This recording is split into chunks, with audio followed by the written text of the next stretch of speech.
High class 9 student आज मूल्य अनि ओपीडी मैथ को ज्यामिति चैप्टर अंतर्गत रहेको एक्सरसाइज गर्न गइरहेको छौं। यो 3.1 को आई थिंक बी रहेको छ अनि यहाँ के रहेको छ बिन्दु हामीलाई यसभन्दा पहिला हामीले एउटा भिडियो अपलोड गरिसकेको छ, त्यो हेरेको छैन भने म डिस्क्रिप्सनमा लिंक हालिदिन्छु।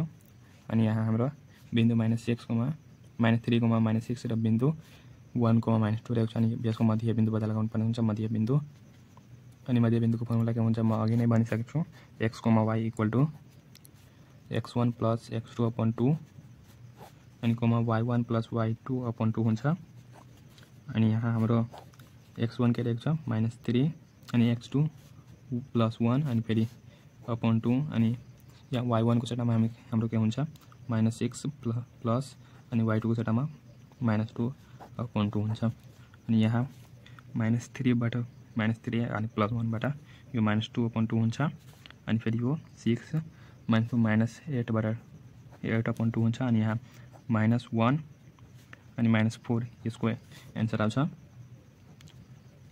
अब क्वेशन नम्बर 9 मा के रहेको छ भने क्वेशन नम्बर 9 मा हामीलाई एउटा बिन्दु m 1,4 रहेको छ अनि अर्को बिन्दु n x dash, y dash रहेको छ अनि मध्य बिन्दु हामीलाई -2,2 रहेको छ अनि यहाँ हाम्रो मध्य बिन्दु के हुन्छ x, y equal to x1 + x2/2 y1 + y2/2 अनि यहाँबाट x equal to x1 + x2 राख्न सक्छौं हामी।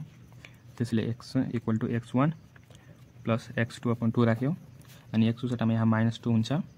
-2 इक्वल टु अनि x1 1 प्लस अनि x2 सट्टामा x डैश हुन्छ अनि /2 हुन्छ अनि यसलाई मल्टिप्लाई गर्दाखेरि क्रस मल्टिप्लाई -4 अनि 1 + x डैश अनि और x डैश इक्वल टु के भइहाल्यो हाम्रो यो -5 हुन्छ।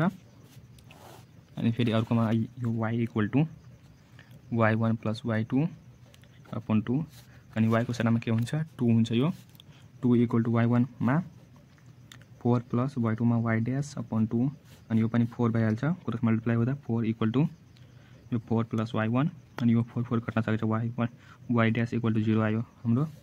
अनि यहाँ के यो बिन्दुको सट्टामा हामी के लेख्न सक्छौं भने -5,0 हुन्छ। अब क्वेशन नम्बर 10 मा जान्छौं। क्वेशन नम्बर 10 के रहेको छ कुनै रेखाखण्डलाई मध्य बिन्दु 4,3 रहेको छ र एक छेउको बिन्दु 0,2 भए अर्को छेउको बिन्दु पत्ता लगाउनु।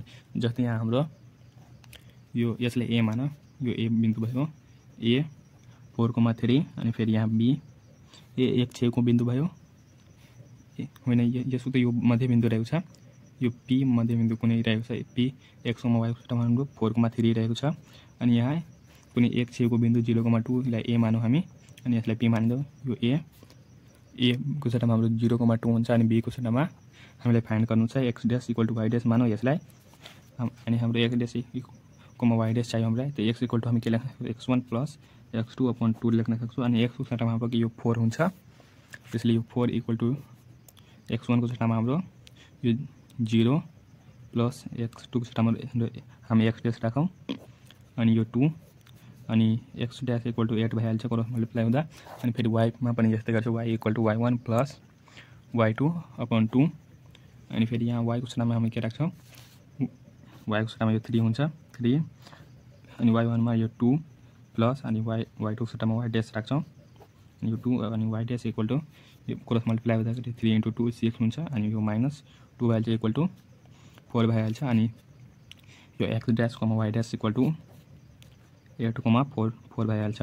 यति नै एन्सर हुन्छ यसको 8,4। अनि फेरि क्वेशन नम्बर 11 मा के रहेको छ यो त्रिभुज ABC रहेको छ अनि यहाँ a को बिन्दु 2,-1 रहेको छ, b को -1,4 c को -2,2 रहेको छ अनि सबै भुजाको AB BC अनि AC को मध्य बिन्दु पत्ता लगाउनु पर्ने हुन्छ हामीलाई। पहिला AB को पत्ता लगाऊ। AB को मध्य बिन्दु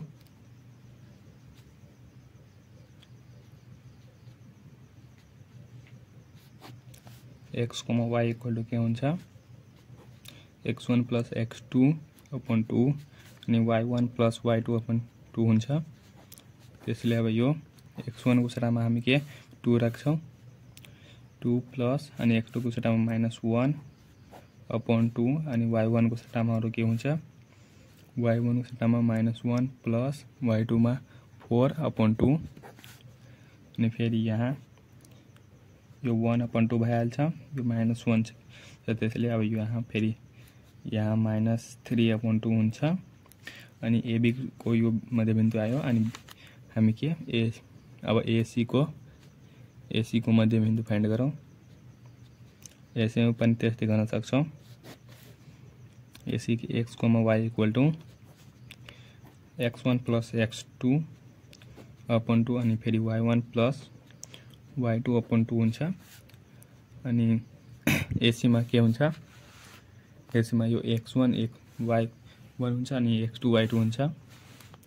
अब त्यसैले यहाँ हामी के राख्छौँ, x1 को सट्टामा 2 अनि x2 मा -2 हुन्छ। अनि फेरि यो 2 अनि y1 को सट्टामा -1 अनि फेरि y2 को सट्टामा +2/2 भइहाल्छ। अब फेरि यो 2 कटिहाल्छ, 2 0 अब यहाँ -1/2 भइहाल्छ। अब हाम्रो बाँकी रह्यो के BC मा पनि त्यस्तै हुन्छ। x, y = x1 + x2/2 अनि y1 + y2/2। अब x को 1 को सट्टामा हामी के राख्छौँ, -1 अनि फेरि x2 को सट्टामा -2/2 अनि फेरि y1 को सट्टामा y1 मा 4 यो प्लस अनि y2 मा 2/2 भइहाल्छ। अनि यो -1 - 2 = -3/2 हुन्छ। अनि फेरि यो 6 भइहाल्छ, 2 + 4 + 2 अनि डिभाइड 2 गर्दाखेरि 3 आउँछ। यो नै एन्सर हुन्छ यसको। एउटा यो अनि एउटा यो अनि अर्को एबी को यो भइहाल्छ।